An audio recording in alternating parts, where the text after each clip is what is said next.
So, I also welcome now the people who will be watching this later down the track on YouTube, because it's being recorded, or it's actually being live streamed at the moment, but then it will be made available later down the track. So my name is Bhante Bodhidhaja.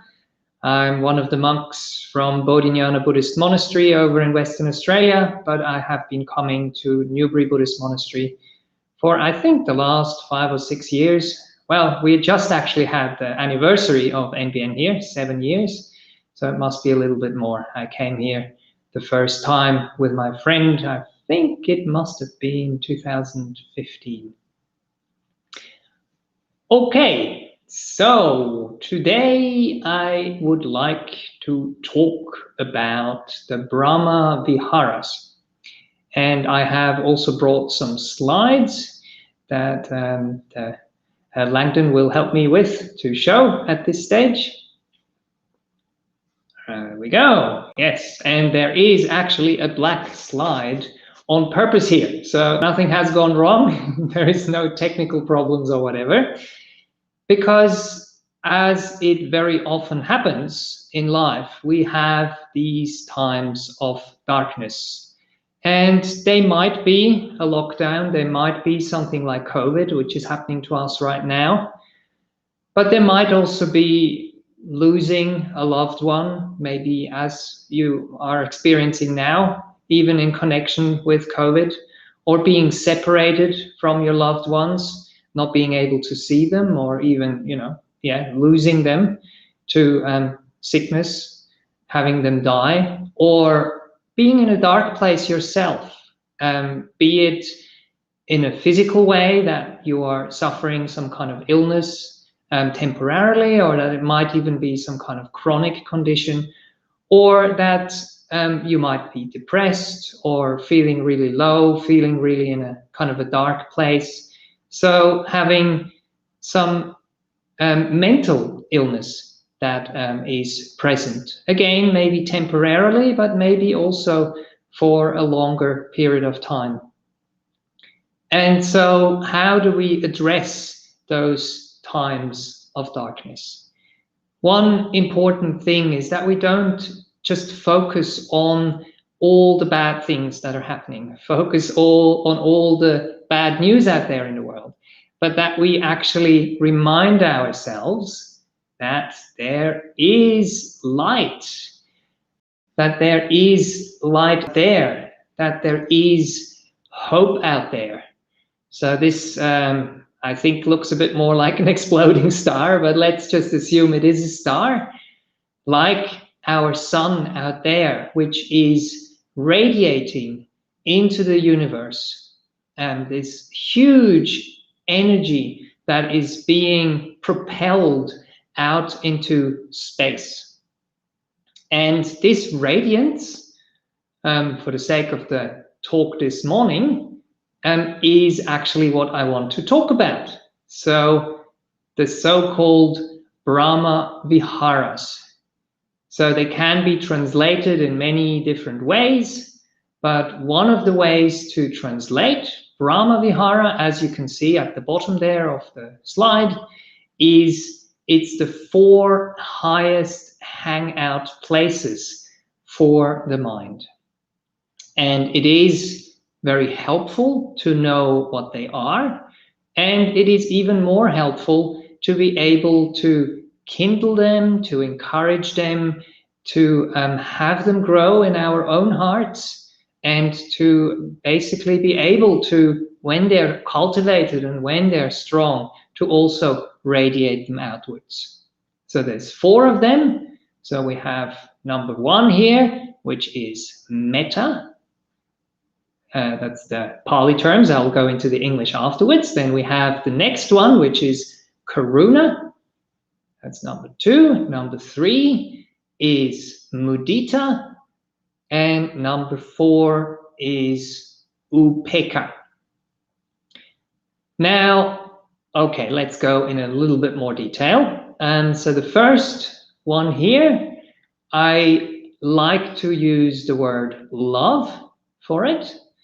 It's a special type of love, though. It's not the kind of movie love that we see in Hollywood or whatever, or Bollywood or wherever it is. It is an unconditional love. It's an unconditional kindness. And that's what I would like to focus on during the talk today. But I just wanted to introduce all of them together because they really belong together. They are just different aspects of this radiance that is coming from the sun, that is coming from the star. And the sun is actually a beautiful simile to be using as well, because the sun is shining unconditionally.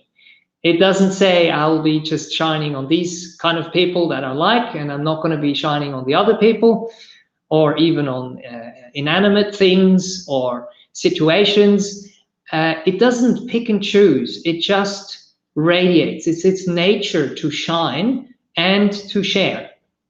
So the second one, the word I like to use there is care or caring, a very deep concern for other beings, but it is also kind of a reaction. So care is kindled in that respect because we see suffering and because we wish that that suffering might be alleviated, or that we even, as Ajahn Brahm said in the past in one of his talks, that we prevent the suffering that is coming down the track somewhere, so that we put this care into whatever we are doing, this compassion as it's sometimes also called, the action to make sure there won't be suffering down the track if it can be avoided. If it does appear, then of course we deal with it as it appears, and in a nice way, in a wholesome way.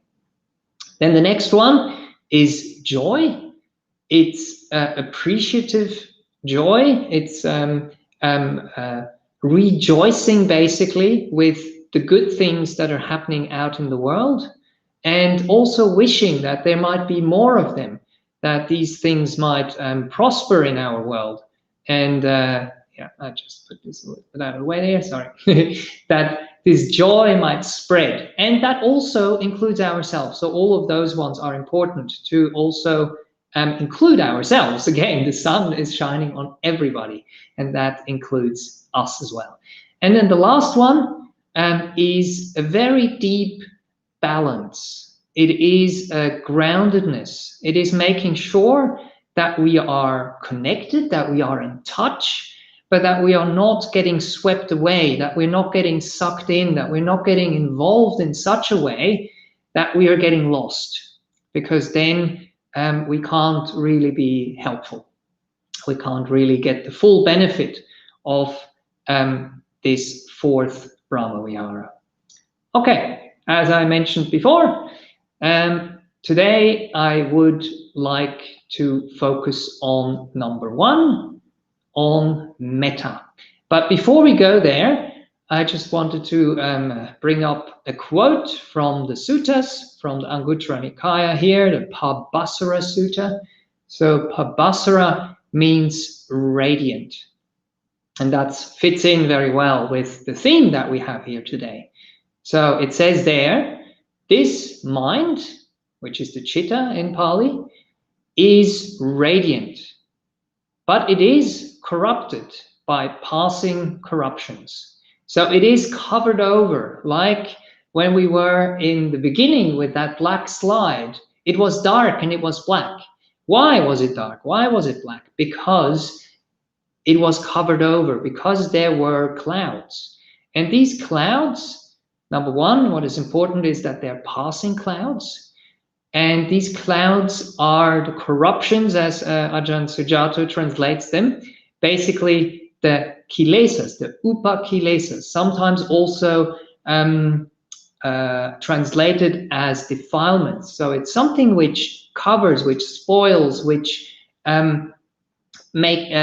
basically inhibits the light from coming through. And that is another important point. So if the mind is freed from all defilements, if the mind is freed from all those unwholesome states, then it radiates very naturally. So these are the natural emotions. These are the highest ideals in Buddhism that are automatically radiated by beings that have reached the end of the path. But then it's like very high and aspirational for most of us. So is there also a way to kindle them and encourage them along the way? And as always, with all the suttas that the Buddha teaches, they have some structure, and it's not different here with the Metta Sutta that we chanted before. The fuel of this sun to be able to radiate are the three basic steps that we have in Buddhism: Sila, Samadhi, and Panya, which is virtue, keeping the precepts, meditation, and then developing wisdom. First, the kind of practical wisdom in life and the wisdom that we learn from other people, but then the wisdom within ourselves, within our hearts, from the experience that we have from our own lives, from our own experiences. Okay, so the next thing I would like to do is to go through the Metta Sutta that we just chanted before, step by step. I won't, go too much into detail, but just to show you that that structure is there as well. So a little bit of history before we go into the sutta here is how it came to be. So apparently the commentaries say that the monks were going to a place in the foothills of the Himalayas, and over there they wanted to spend the rains retreat. Or basically they actually went there, and the lay people liked to have monks. They said, we will support you, and please stay here for the rains retreat. Like the monastics that are staying here at NBN now, the monks and nuns spending their rains retreat. So the monks settled and were very, very happy. The lay people, built them simple dwellings and made sure that they will get food every day so that they can survive. And it was very beautiful in the forest there. But apparently, after a couple of days, all the monks started to experience some beings and some noises and some disturbances. And it says that these were earth-dwelling devas, like tree devas, that came to disturb them because they felt, this is our place. It's okay that you come and stay for a little while, but maybe now, determining to stay here for the rains for 3 months, they weren't too happy with that. So the story goes that the monks went back to the Buddha and asked him for advice and said, look, this is really difficult the way it has turned out, as it sometimes turns out in our lives. I don't think we have tree-dwelling devas or earth-dwelling devas that are disturbing us, but there's many other things, situations, people that can come and disturb us. So the Buddha advised them to have metta, to have unconditional kindness. And he taught them the Metta Sutta. And apparently they memorized it and they went back chanting that sutta on the way back to the hill there. And then they were practicing what it says in that sutta. And from then forth, they had a harmonious, happy abiding with those devas in that place. Okay, let's go to the sutta there. So loving kindness sutta, as it is translated very often. It is found in the Sutta Nipata, number 1.8. So if you want to look that up after the talk, you can. Basically, it's what we chanted. But very often we chant things and we don't really think about it, or we don't reflect, or we don't let it go deeper into our hearts. So the beginning says, this is what should be done by one who is skilled in goodness and who knows the path of peace. So before we start, wishing everyone well, we start with the first step in the teachings of the Buddha, and that is always sila. That is always virtue. So we know what goodness means, and we are skilled in that. We are practiced in that. And then we also know the whole path. We know the Eightfold Path of the Buddha, which basically is summarized with virtue, meditation, and wisdom. Okay, so that is stated there in the beginning, okay? Very often we kind of jump over that first paragraph here, which is introducing this very important sutta that is chanted on so many different occasions. Good. Then, next one. Oops, I was a bit too quick here. Let me go back. Here. No, this is what should be. Yes, that's right. Oh, okay. We're having some little issues here. Let's see. Okay. Let them be able and upright, straightforward and gentle in speech. So this gentle in speech apparently also means that we are easily approachable, that we are easy to speak to, that we are easy to admonish as well if there is things that haven't been done that properly, that we are honest and upright.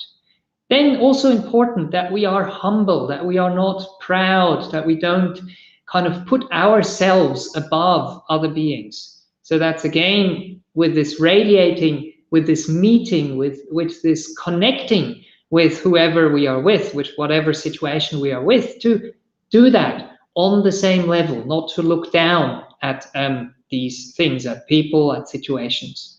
And then another thing here, of course, especially for monastics, but also for lay people, not to be too busy, to have too many duties, to be too involved, because as you all will know, the more involvement there is, the more this kind of energy that we need to cultivate those states is kind of zapped away.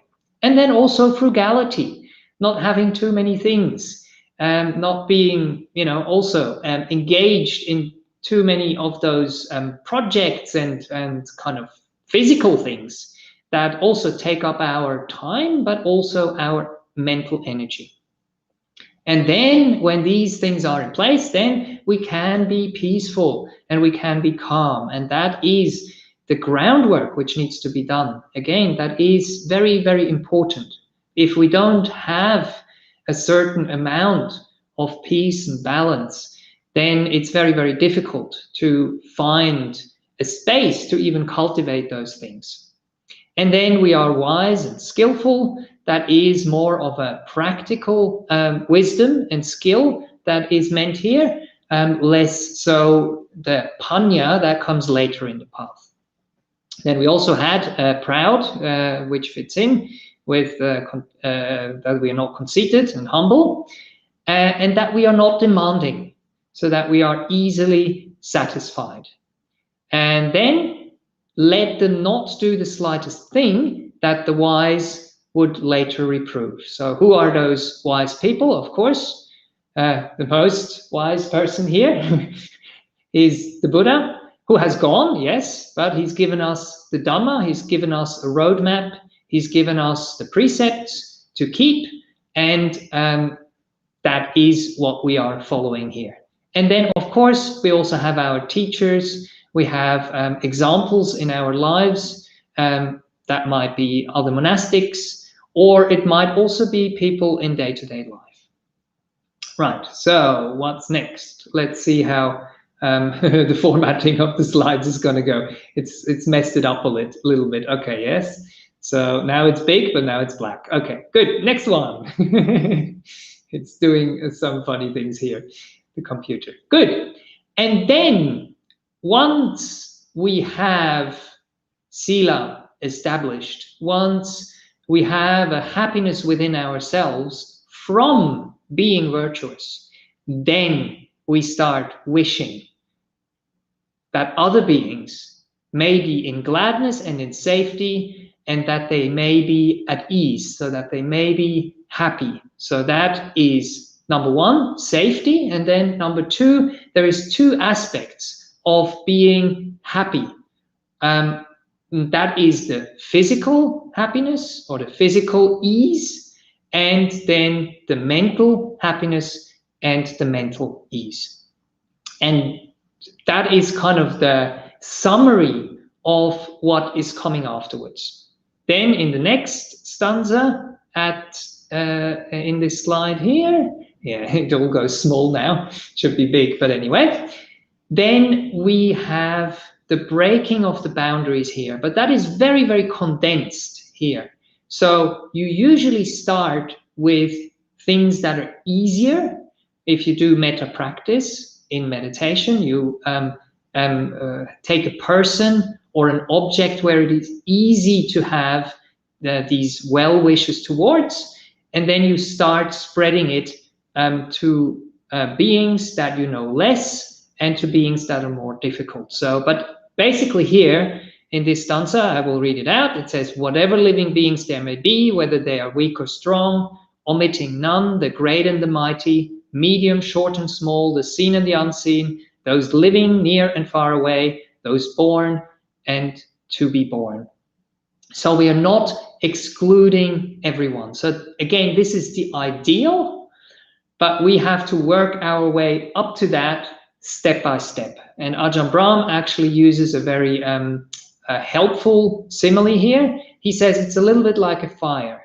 So you have your fire, it might be a little bit hard to get it started in the beginning, so you take little pieces of wood, you take kindling, something that burns easily, that takes the flame of metta, of unconditional kindness quite easily. And then you grow that little fire, and then you start to add the bigger pieces of wood and the bigger logs, the sappy logs, the old logs, the wet wood later down the track.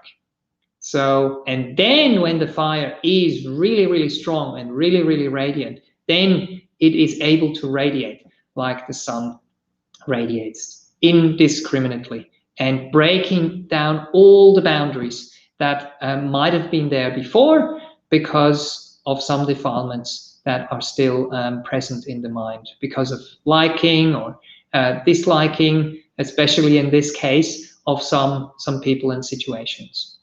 Okay, then when we go to the next part, it summarizes everything nicely again there again. So may all beings be happy. Then it goes into the opposites and describes what we shouldn't have. So let none deceive another or despise any being in any state.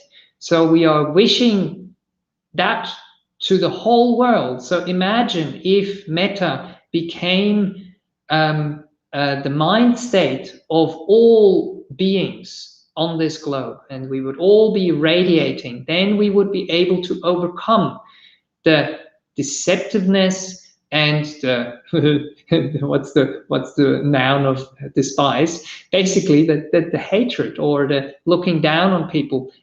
So the opposite there would be that we are honest, but that we also have respect for all beings out there in the world. And then we have the next two lines there, or the next line, sorry, let none through anger or ill will wish any harm upon another. So again, here we have the opposite of metta and making sure that that is not present. So we have kindness instead of anger, and we have goodwill instead of ill will, and we wish only the best instead of wishing harm to any beings out there in the world. And that is what really brings harmony into this world. Good. When we carry on, yes, it's all doing funny things to me now. Here we go. And there comes this very strong simile here, how metta actually is radiating like a sun. So even as a mother protects with her life her child, her only child. So with a boundless heart should one cherish all living beings, radiating kindness over the entire world, up and down in all directions, outwards and unbounded, freed from ill will and hatred again. So very strong imagery here, but I think it is an imagery which might really be helpful, especially for the mothers out there who have that connection with their child and who know exactly what we are talking about. But I think even for beings who are not parents, who are not mothers and fathers, can imagine what that must feel like. So in a child, we usually see the potential. We see the seeds. We know that they're sometimes a bit clumsy, but when they're clumsy, we often see it as something cute instead of seeing it as something, nasty, or they have it in for us or whatever. And that allows us to kind of put aside the things that might be difficult, that might be irritating, and to focus on the potential, to focus on the goodness in that being, and to make sure that we encourage that we grow that we wish that might become bigger and better and more radiant. So a very, very nice simile that the Buddha has used here, and a very strong one as well. Then if we go back to the sutta and carry on here, now that's when those states don't just become hangout places, that's when they actually become abiding, sublime abiding. So the word Brahmavihara is what is used in this paragraph here. And how does that happen? By maintaining this mind state, by valuing this mind state, by rekindling it again and again, and carry it with you through your day-to-day life. So it says here, whether standing, walking, seated, or lying down. That's basically all the kind of positions that this body of ours can be in.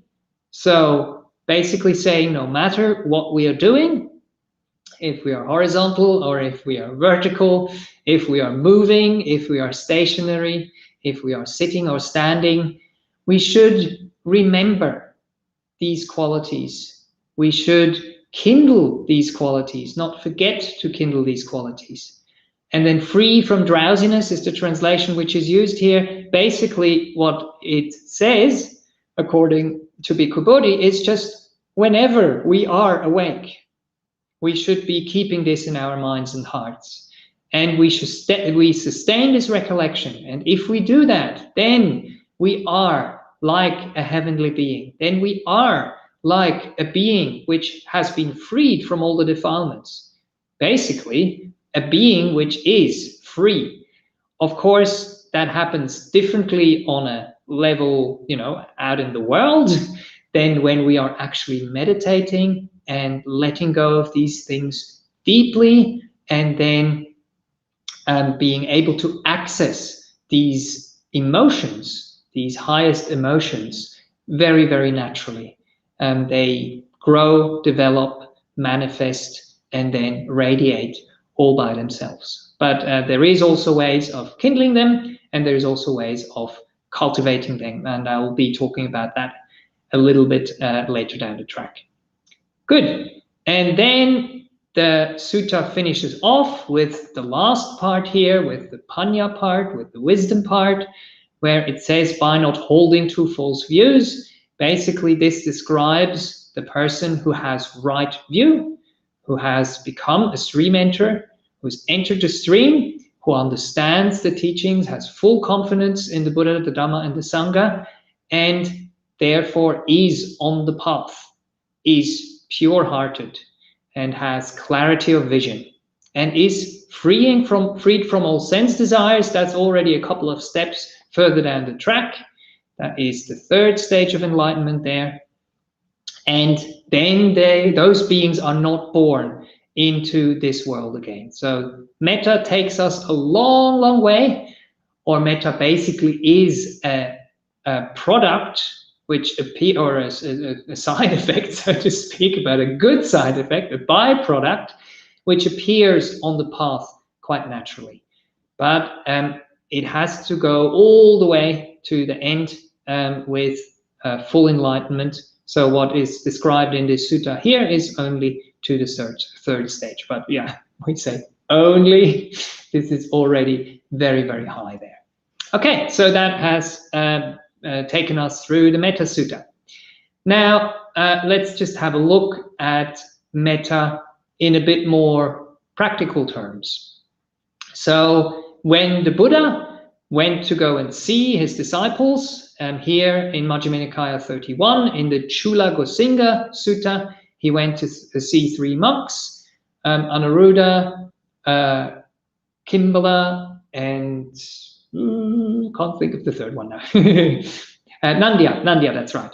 And this is what he asked, or this is what he said. The Buddha talked to them and said, I hope you are living in harmony, appreciating each other without quarreling, blending like milk and water, and regarding each other with kindly eyes. That's one of the things where people often get mixed up and have think, you know, it's milk and honey, but milk and honey doesn't mix that well, unless it's hot milk.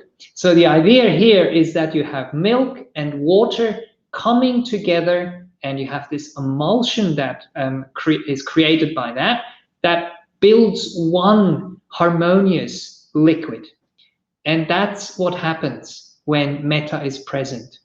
And what I really like in this saying here is it says, regarding each other with kindly eyes. So is it possible for us to develop this angle, to kindle this view of looking at whatever we are looking with kindness, with kindly eyes? And then if we do that, we will be able to see the metta.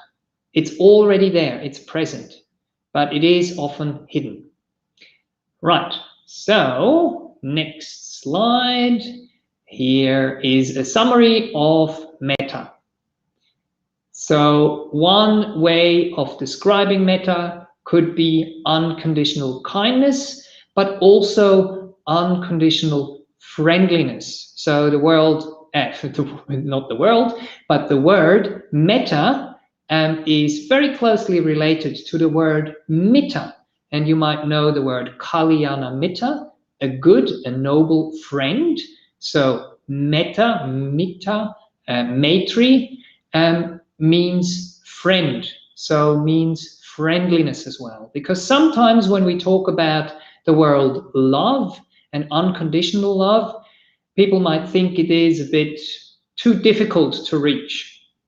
But kindness and friendliness is something which is a bit more reachable. It's a bit more, it's not such a high bar, basically.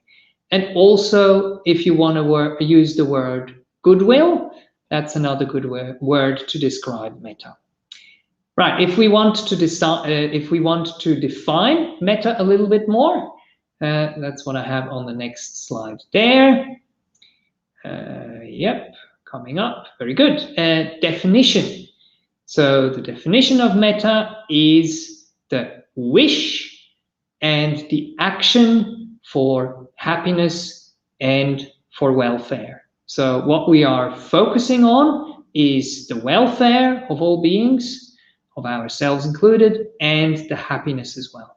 And I've talked about the kindling before. So the kindling agent here, how can we make sure that we grow this quality, is by reflecting on the beautiful things, on the beneficial qualities, and also on seeing those beautiful things and seeing those beneficial qualities. One word that I really like here is beneficial. So very, very often, if there is negative things happening in the world, we get so caught up in that negativity that we don't have the capacity to see what actually would be beneficial, what actually would lead to the solution of the problem, instead of making everything worse.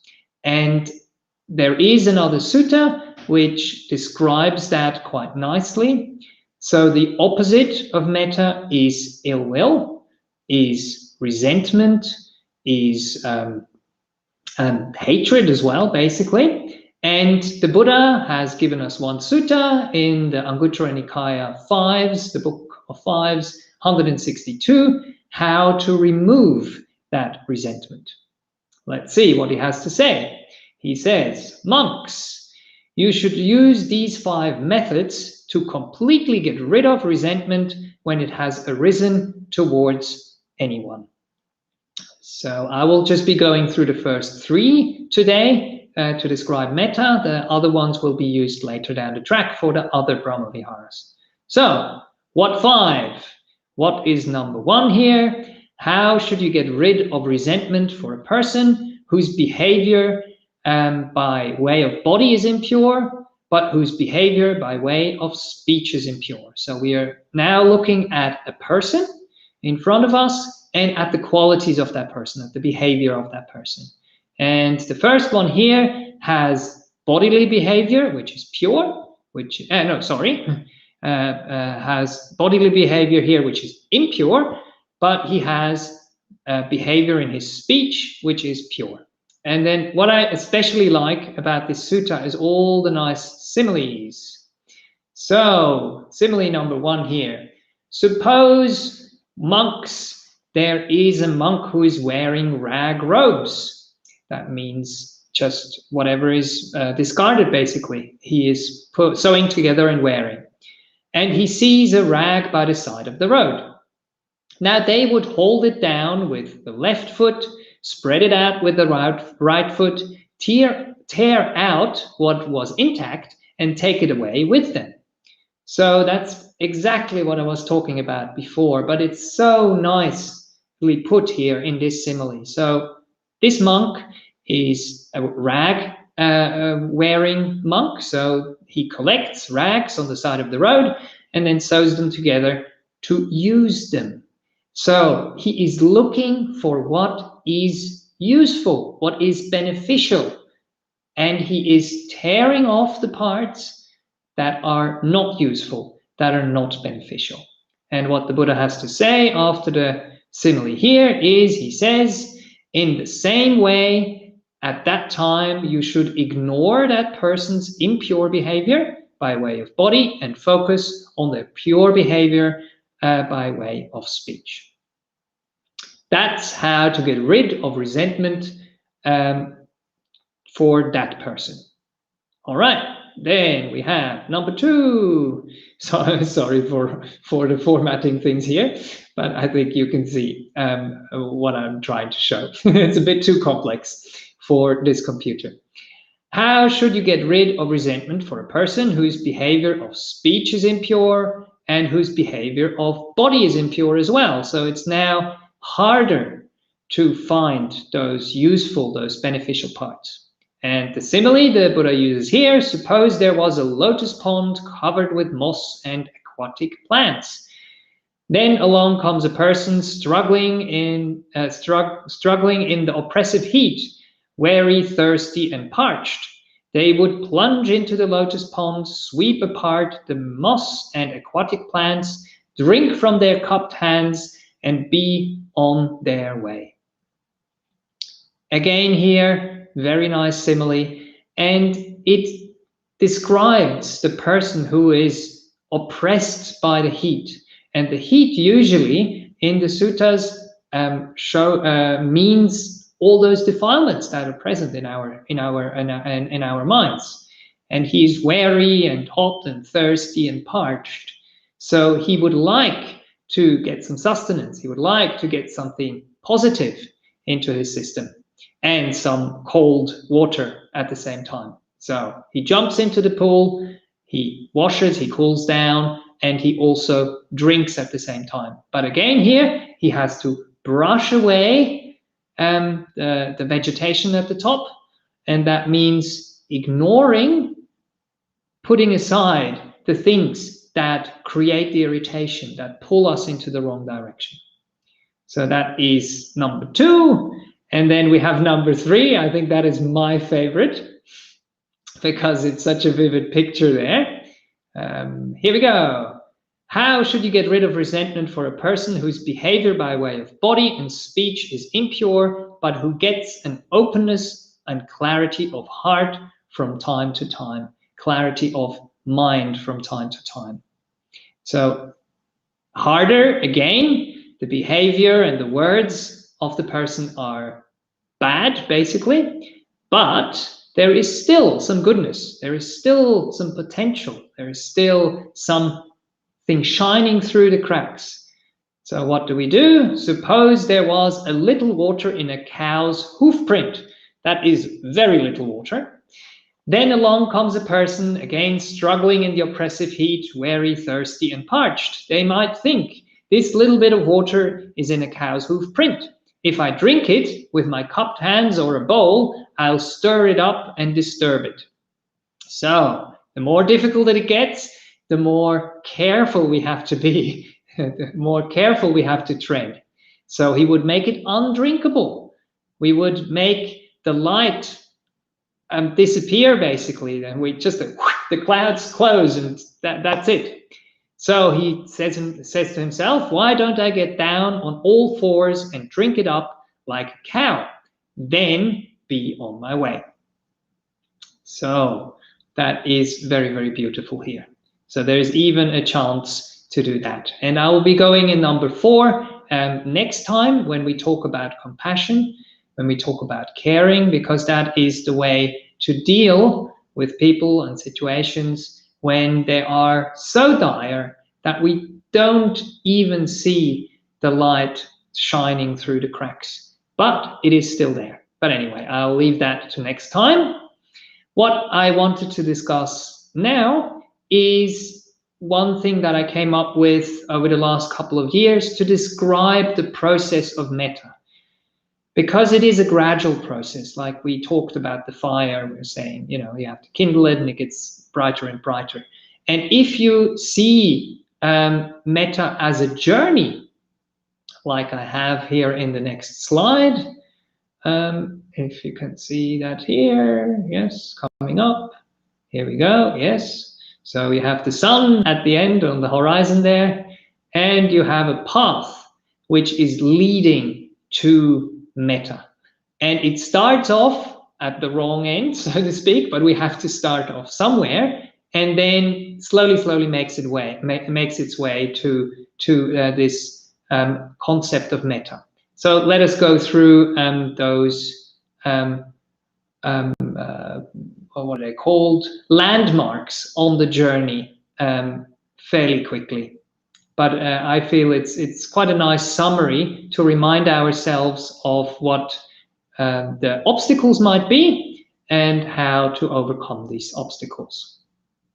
Right, so my computer is a bit slow at the moment. Let me see. Okay, that was a bit quick. Yep, so let's see if we can come back. Maybe I have to use this one. Right, so the opposite of metta, as we said, is ill will. And ill will could be described by a catchphrase here as, you don't belong, you don't deserve my love. And that's basically excluding someone completely, not seeing the light that is there at all. And that is, so to speak, the starting point there. We have to start somewhere. Next is that we start to shame, blame, or use guilt. So we are saying, I am not enough, I'm too much, or you are not enough, you are too much of something. We start to judge other people and ourselves. And that is, of course, again, the opposite of unconditionally accepting someone or accepting a mind state. If we move on this path, and if the computer moves on as well, it doesn't want to go further at the moment. Let's see. Maybe I have to click it again. Here we go. We start to use techniques like intimidation and threats. So we say, do what I say or do what I want. And if that is the case, then I will love you in return.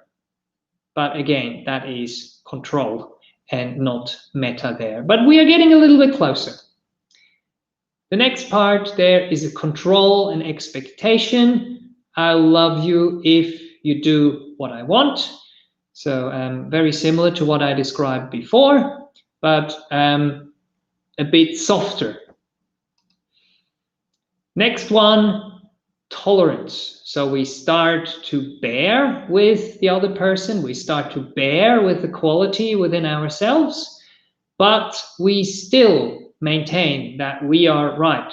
We still maintain that we are in control, that we have control. So the pride basically comes into the picture there again. Next one is when we, okay, doesn't want to come, there we go. When we look at it in terms of reciprocity. So we think, okay, I'll give a little bit, you give a little bit. If you give a little bit, I'll give a little bit. But if you don't give, I won't give. So again, closer, but not quite there yet. Once we start to get into the good waters, we can still be nice, but we can be distant. We can be cold. So we don't really want to get too involved in a situation. We don't really connect fully with what is happening there. We are a bit reserved in this whole endeavor. Next one is when we have already launched into it, but we start to develop fear of loss, fear of isolation. If we do lose the person or the access to the situation or to the resources, whatever it might be, so we think, I don't want to lose you, I don't want to lose it, whatever it might be.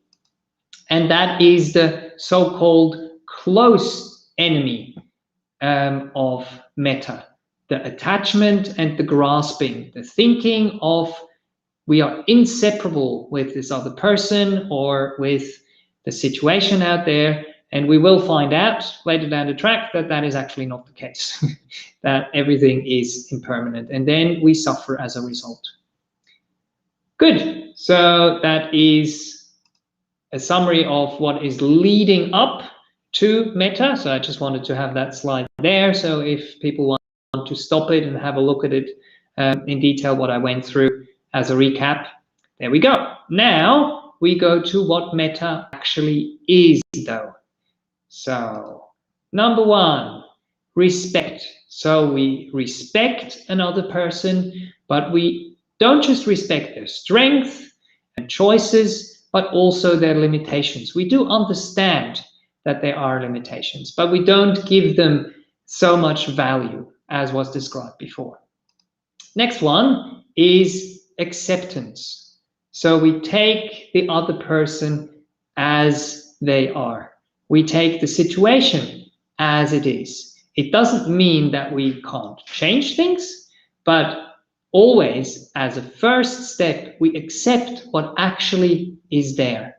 And then we work with that, because if we have resistance, then we're just adding to the problem, which is already there. Next one here is not coming yet.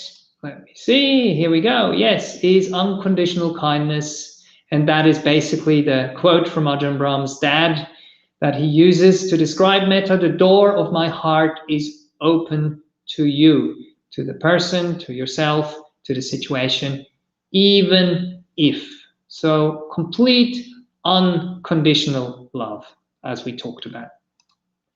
Then we have forgiveness, which is part and parcel of this as well. It's often the hardest thing to give, but we forgive the person. Again, we see the potential in them of getting better. We realize there is no point holding on to those negative things. We want to get through to the benefit and the benefit for everyone. And the best thing we can do is to drop our side, to drop the burden of carrying these things with us. If we need to protect ourselves, we can put safeguards into the relationship and boundaries. Yes, of course, but forgiveness is always very, very important, because otherwise we just basically drag these things around with us and they weigh us down. Next one is friendship. The friendliness that we talked about. So we can say to another person, we are in this together and you can count on me. We can count on a friend, in good times, but also especially in bad times. And then the last one here is the freedom and the encouragement, which is so important. So we say to another person, do your thing, I trust you, and I support you. And very often we will find that when we trust and support, those beautiful qualities actually grow in these people. If we don't trust and if we don't support them, they are very, very likely to actually show the negative behavior even more. All right, and on the next slide, I just have them all highlighted once more. There we go, hopefully. No, not yet. Try once more. Yay! Okay, so if you want to have a look of all the ones that we went through, here they are. Good. Okay, and they're just a little nice picture I found on online, which basically describes love, acceptance, allowance, being thankful, attending to people, letting them be, embracing them, holding them, caring for them. Okay, then I do have a little poem I would like to read out to finish off here. So, love means letting go. Letting go of the expectation to gain something. Letting go of the idea of losing something when you give.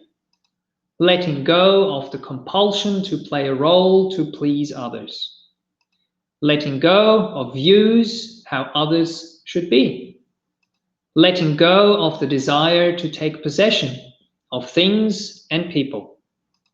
Letting go of the state of being dependent. Letting go in order to be free to really love others. And this little poem was written by this guy on the right here, which is myself, quite a few years ago. When I was 21, I temporarily ordained in Bangalore under Most Venerable Acharya Buddharakhita, and he is the monk who actually gave me the name Bodhidhaja, and that I decided to keep also when I became a monastic under Ajahn Brahm in Western Australia. And that is basically the highest expression of love, that we are able to not control, to not get involved, to let go. And that is the moment that comes especially when people are dying, when our loved ones are dying. And of course, we love to be with them, and they sometimes feel a responsibility also to still be there and to fight with their sickness or illness, whatever, even though they have reached a point where their body and their mind is completely worn out.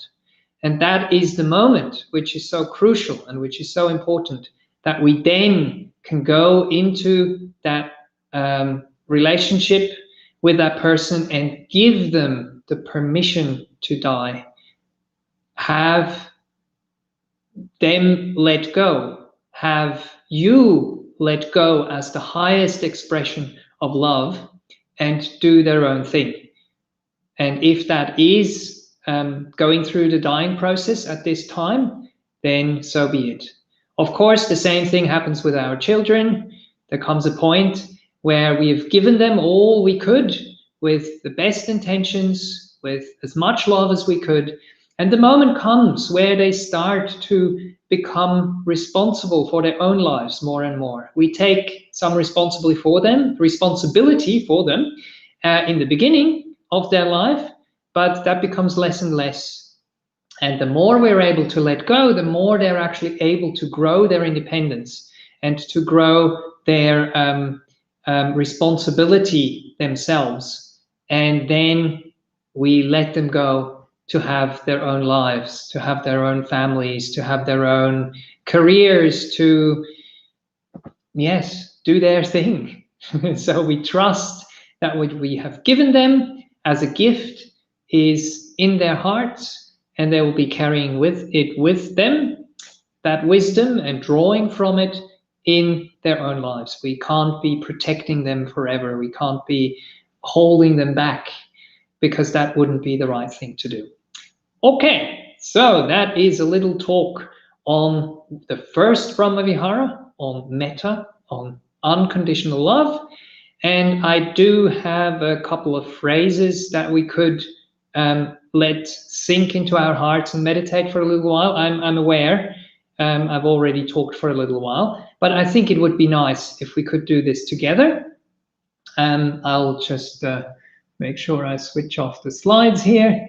They're not used anymore, or they're not needed anymore. And I encourage you to find a comfortable position and to close your eyes for a little while and to just see, or actually not see, feel what the words that I'm going to be reciting, these are metta mantras, what kind of feelings they kindle in your heart. If they are able to kindle these feelings of metta. And the first one is by Bhante Bodhidhaja, a dear monk who is in his 90s, I think now, or definitely 80s, from the Bhavana Society over in the US. I had the privilege to meet him in Germany one time. And he has this wonderful summary of metta. Okay, so close your eyes, become comfortable, relax, and then please follow my voice and try to see how your mind reverberates, what happens when I read out these things here. May I be well, happy, and peaceful. May you be well, happy, and peaceful. May we be well, happy, and peaceful. May no harm come to me. May no harm come to you. May no harm come to us. May no difficulty come to me. May no difficulty come to you. May no difficulty come to us. May no problems come to me. May no problems come to you. May no problems come to us. May I always meet with spiritual success.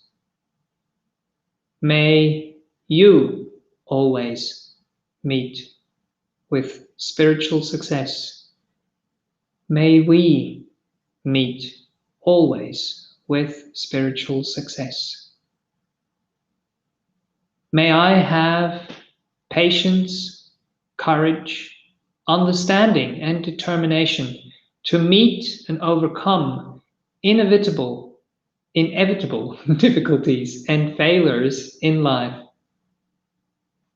May you also have patience, courage, understanding, and determination to meet and overcome inevitable difficulties and failures in life.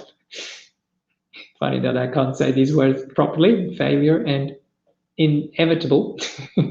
May we have patience, courage, understanding, determination to meet and overcome inevitable difficulties and failures in life. Like the failure to read this.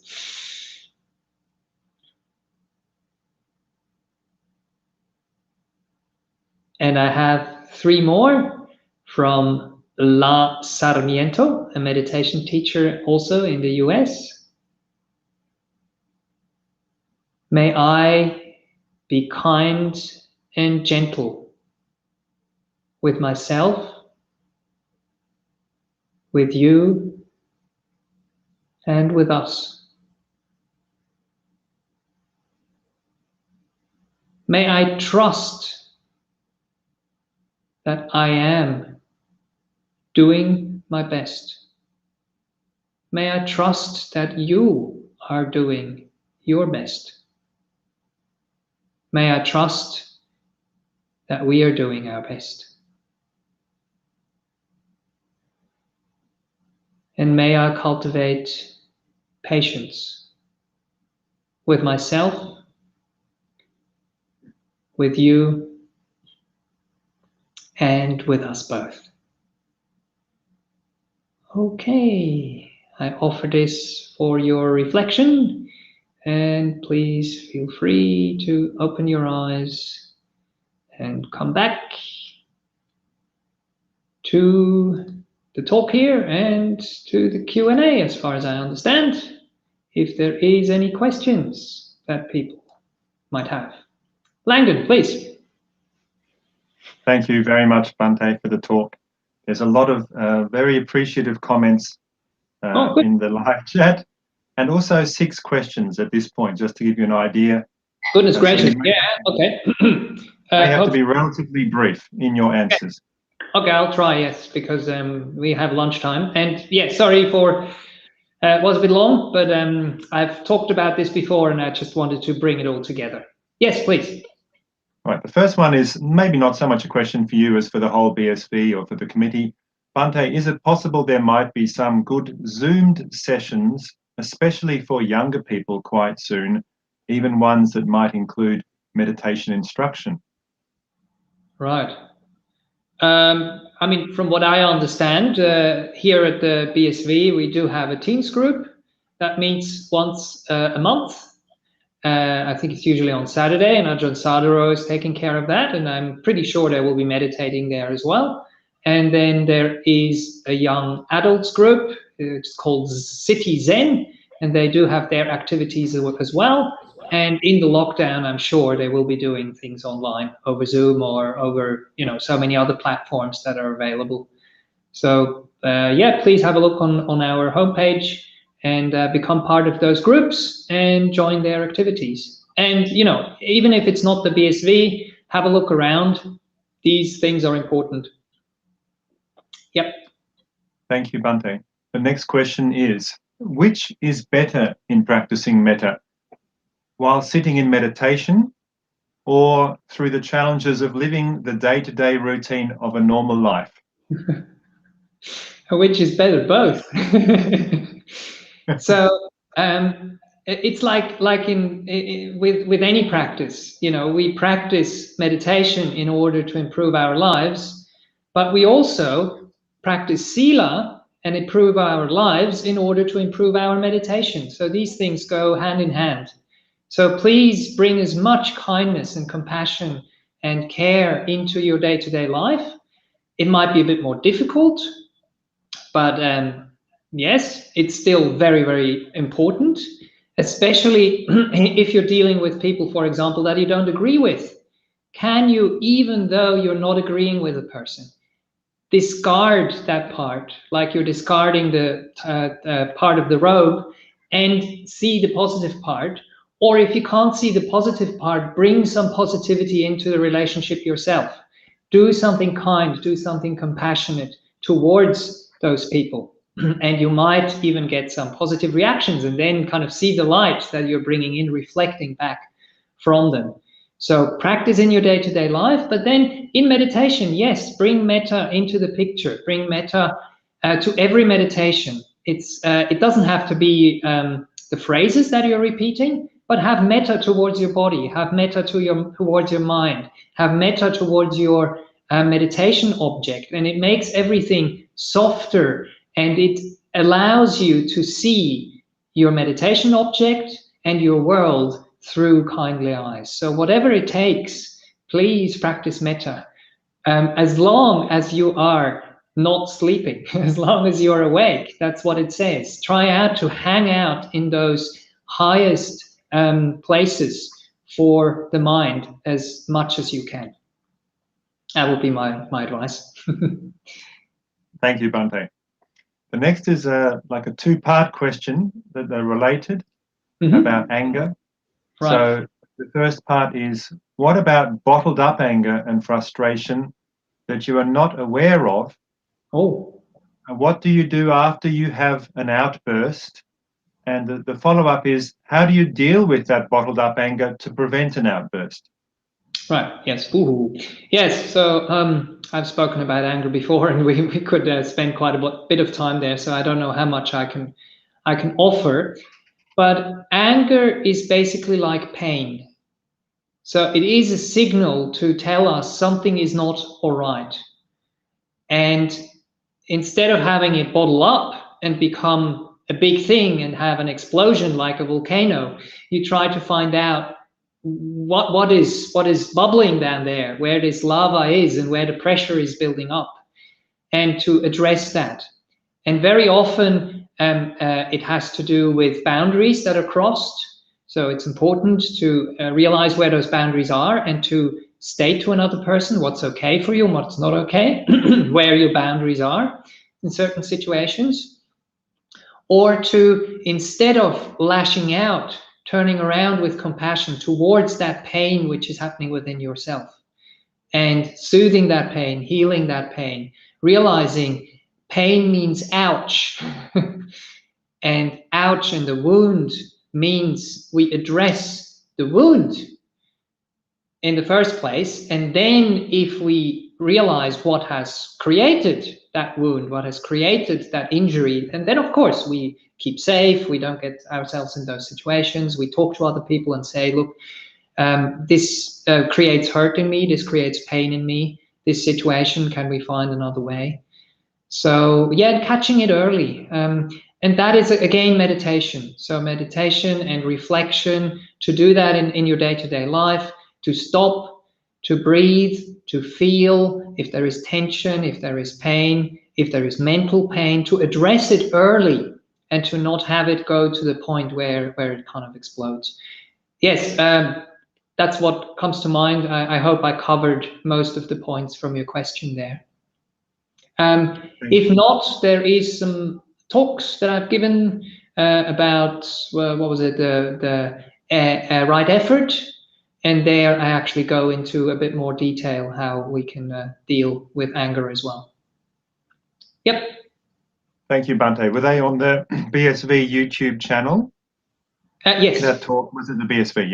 Yes. Yes. I've given 2 talks on right effort in the past. So just to mention, you can go to the BSV website, and under one of the links there is a section called Teachers, and you can click on the different monastics who have given talks over the years at the BSV, and there'll be a collection of all that monastics talks together. So you could go there and find each of Bhante Bodhidhaja's earlier talks if you would like to go back and listen to those there. An easy way to find them. The next question, Bhante, we better keep moving, is a bit of a personal one for you in a way. Okay. It's, Bhante, what kind of effort do you do for keeping the banner of enlightenment in your own heart? For me, the effort that maintains the Buddha's Dhamma in my own heart is the effort born of having met friends like you in my life that fill it full of meaning. Yes, it is a constant reminder, and there is different things that remind you of your name, Banner of Enlightenment, Bodhidhaja, that remind you of what is possible. And of course, as a monastic, there is lots of things in our day-to-day lives which remind us. Wearing a robe, having Buddha statues around, living with other beings who are on the same path, listening to the teachings, reading the teachings, getting inspired by things that you see in your life instead of getting despired or expired by the news and by all the bad things. I think that's what really keeps you going, and what also keeps me going. You know, if I'm in a difficult time, you ask yourself, what do you come back to what can you trust? What do you have confidence in? And that is the Buddha, Dhamma, and the Sangha.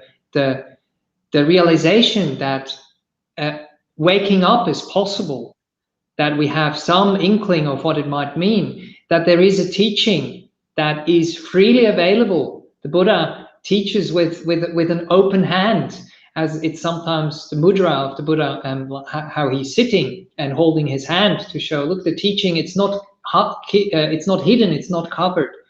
And then the Sangha, yes, the community of enlightened, or of beings who are on the path towards enlightenment, or who are already enlightened, who have at least done the first step. But then don't stop there. Also get inspired by any goodness that you can see in the world, and then use that as a catalyst.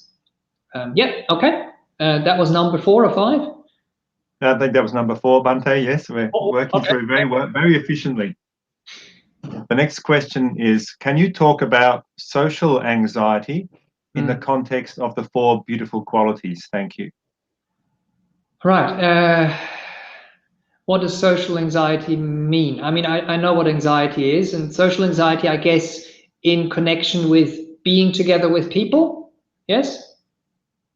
I believe that would be the standard definition. Yes, being anxious around other people. Yes. So especially now, of course, COVID has a certain part to that. So you feel uncomfortable because you might be able to catch the disease or whatever.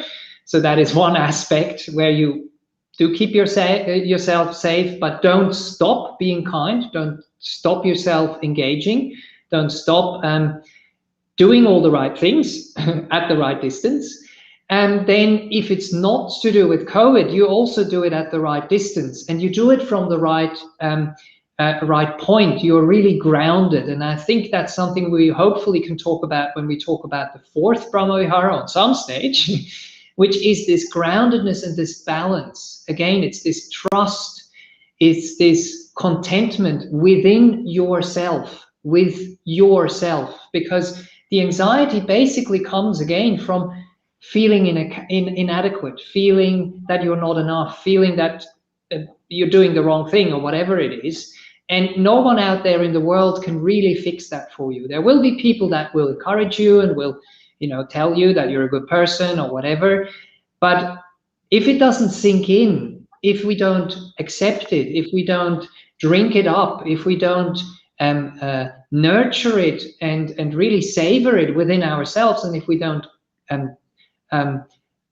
develop it within ourselves, then that anxiety, that mistrust will always be there. So it's something we really have to grow within ourselves. And I do remember an occasion as a young person. I didn't really feel very comfortable in crowds, but I remember there were times where I could be with other people and it was just fine, even though if no one spoke to me, even though if I wasn't encouraged or somehow made part of the group specifically, there is still an internal feeling that you can develop, that you do belong, and that everyone belongs, and that we're all the same, and that all of us have social anxiety at certain times where we don't feel comfortable in a group or in a situation.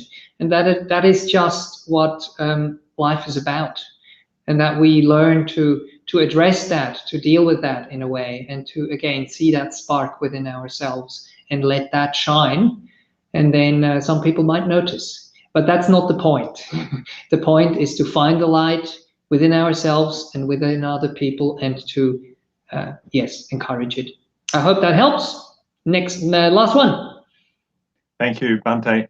There is, just before I read the last question, someone has put in a comment for you that's saying, Bhante G at Bhavana Society is now 93 or now 94. He teaches live every Saturday and Sunday morning.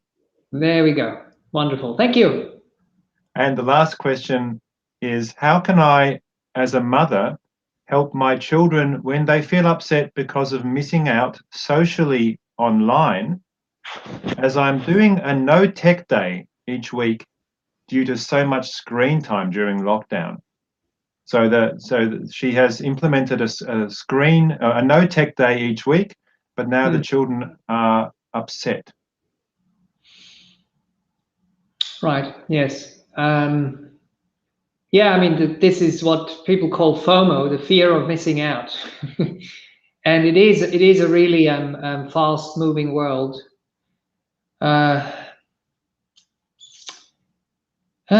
Yeah.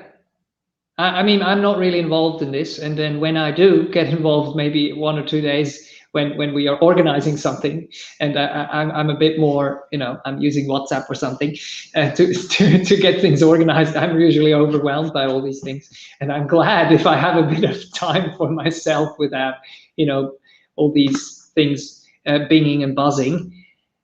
Yeah, I mean, in order to connect to other people, we really have to be able to connect to ourselves as well here. And if you can maybe just try to encourage that the connection within the family or the connection within the people who are actually available at that time takes precedence at that time, so that they don't feel, I'm disconnected from my friends and I'm disconnected from everything.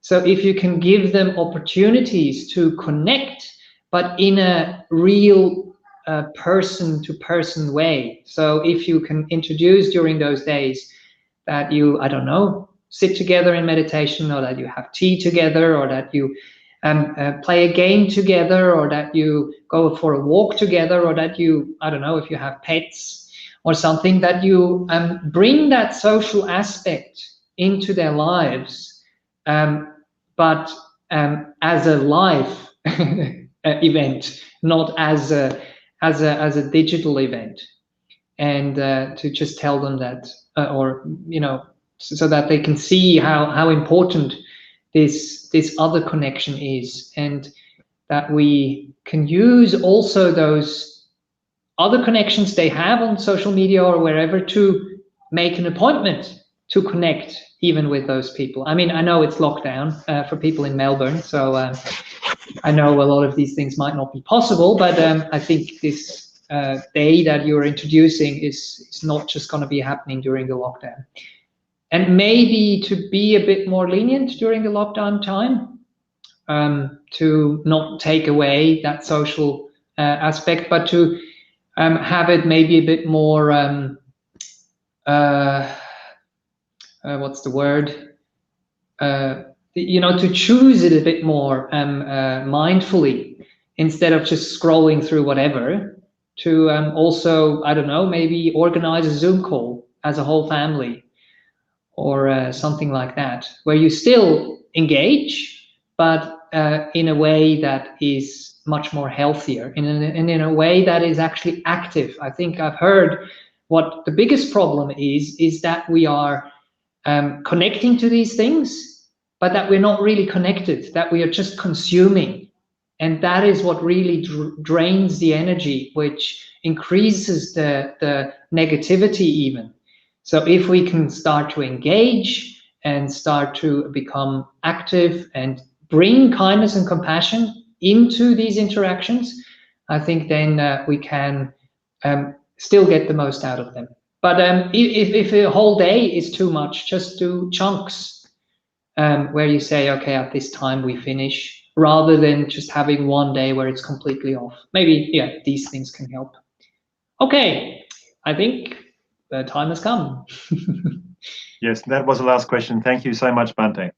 Very good. So we usually pay respects to the Buddha, Dhamma, Sangha, and that is usually the end of it. So thanks a lot for listening and joining, and yes, please take care, and please bring those qualities. No, well, you don't have to bring them. Bring them out from your heart. Uncover them and let them shine. Okay, very good. Here we go.